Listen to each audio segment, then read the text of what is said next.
بسم اللہ الرحمن الرحیم۔ السلام علیکم۔ دیانتداری کے پھل کا سچا واقعہ۔ حضرت علامہ شیخ محمد الالبانی رحمۃ اللہ علیہ بیان کرتے ہیں کہ میں مکہ معظمہ میں مجاور تھا۔ ایک دن ایسا آیا کہ کھانے کے لیے کچھ نہ ملا اور میں بھوک سے نڈال ہو گیا۔ اسی حالت میں باہر نکلا تو راستے میں ایک تھیلی پڑی دیکھی۔ اٹھا کر دیکھا تو ریشمی تھیلی تھی اور ریشم کی ڈوری سے بندھی ہوئی تھی۔ جب میں نے اسے قیامگاہ پر لا کر کھولا تو اس میں نہایت ہی قیمتی موتیوں کے خار موجود تھا۔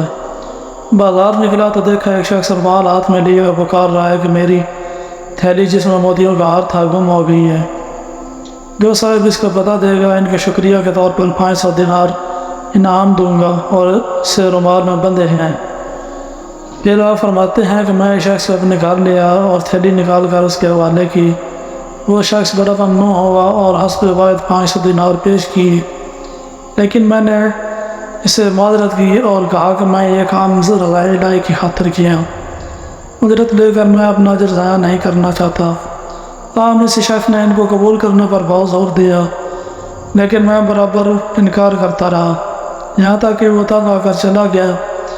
اس واقعے کے کچھ عرصہ بعد میں نے مکہ معظمہ سے رخ سفر باندھا اور ایک سمندری جہاز پر سوار ہو گیا۔ بدقسمتی سے راستے میں طوفان آ گیا اور جہاز ایک چٹان سے ٹکرا کر پاش پاش ہو گیا۔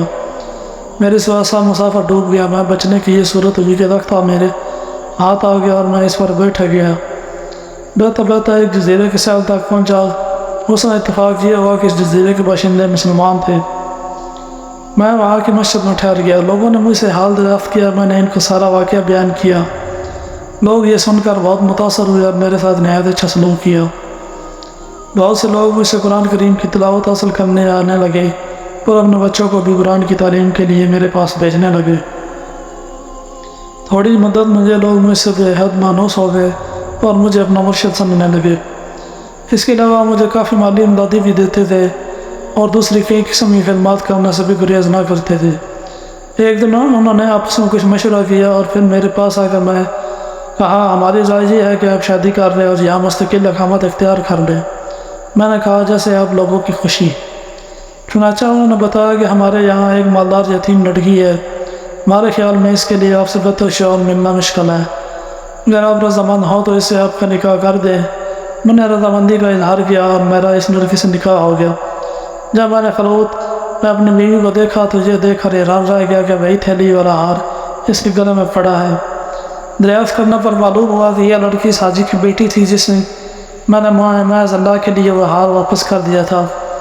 لوگوں نے مجھے بتایا کہ جب اس لڑکی کے بعد آئے سے جہاں واپس آیا تھا تو اپنے قیمتی ہار کے گم ہونے اور پھر اس کے من جانے کا واقعہ ایکسن بینڈ کرا کہا کرتا تھا کہ جس شخص نے مجھے یہ ہار واپس دیا ایسا بے نفسہ بھی میں نے دنیا میں نہیں دیکھا۔ کہ وہ یہ دعا کیا کرتا تھا کہ کاش اس کی مجھ سے نیا ملاقات ہوتی، میں اپنی لڑکی کا نکاح اس سے کرتا۔ پھر آپ فرماتے کہ اللہ تعالیٰ نے اس مرحوم حاجی کی دعا کو شرف شیخ قبول سمجھا اور لڑکی کا میرے ساتھ نکاح ہو گیا اور اللہ پاک نے اس لیے سے مجھے اولاد بھی نوازی۔ اس واقعے سے ہمیں یہ سبق ملتا ہے کہ سچ ہے، نیکی کا بدلہ ہمیشہ اچھائی سے ہی ملتا ہے اور برائی کے بدلہ ہمیشہ برائی سے ہی ملتا ہے۔ جیسا کہ اس واقعے میں دیانت کا بدلہ کسی عظیم اللہ تعالیٰ نے دنیا میں ہی دکھا دیا جو امانت دار ہو گیا۔ اللہ تعالیٰ غیب سے اس کی مدد فرمائے گا۔ اللہ تعالیٰ ہمیں ایسے واقعے سے سبق حاصل کرنے کی توفیق عطا فرمائے۔ آمین۔